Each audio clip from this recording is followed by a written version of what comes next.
Ang mahal na ng gulay, ang mahal na rin ng karne. Pero wag ka mag-alala, may solusyon tayo dyan. Pwede ka pa kumita ng malaki dito. Gusto mo ba ng electric hand mixer? Comment na sa baba kung taga-saan ka. Maglagay ka na muna ng harina. Pag walang ulam, kumapit ka sa harina. Anong connect? Malalaman mo.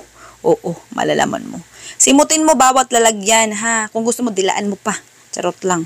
Lagay ka ng baking powder. Siyempre, as usual. Hindi ko napakita yung pagtaktak. Sorry, ha? Ayan. Asukal yan, ha? Yung sinisimot natin, asukal. Kung ayaw maglagay ng asukal, bala ka, ha? O kung ayaw mo, bala ka. Panlasa mo naman yan. Suka yung nalagay ko.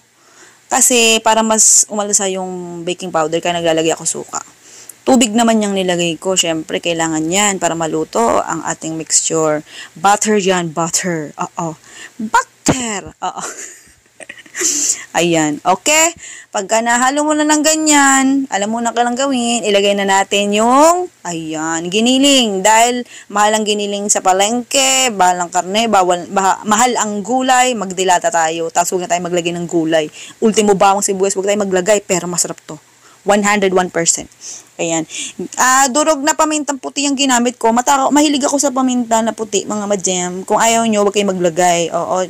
Choice nyo yan. Kung saan masaya, yun ang gawin nyo. Oo, wag nyo nang questionin yung ginagawa ng iba. Gawin nyo na lang kung anong gusto nyo. Ganun lang yun. Oo. Ayun, nung tinikman ko ng hilaw, piling ko kulang sa alat, kaya naglagay pa ako iodized salt. Yung mga panlasang nilalagay natin, optional lang yan, ha? Kapag kayo na gumawa, bahala kayo kung ang timpla gusto nyo. Oo, basta yung mga main ingredients tulad ng harina, tubig, ganyan. At saka yung giniling na delata, huwag nyong aalisin. Oo, yan yung pinaka main ingredients eh.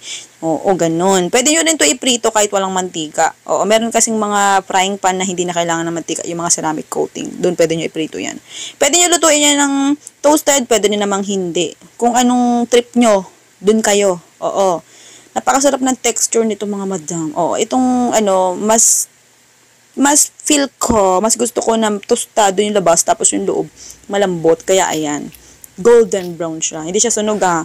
Yung mga nagsasabi lagi na sunog. Ewan ko sa inyo. Oo, wag niyo lutuin pag kayo nagluto. Oo, para siguradong hindi luto, hindi sunog, di ba?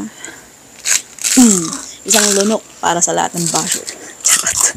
Ayan. Pagtasad ng lataan time, ito na yung listahan ng recipe at saka costing. Meatballs yan. O diba, bongga. Pinabonggang meatballs. Pinamura. Mapapamura kasi sobrang sarap. Sige na, goodbye, good luck. Love you.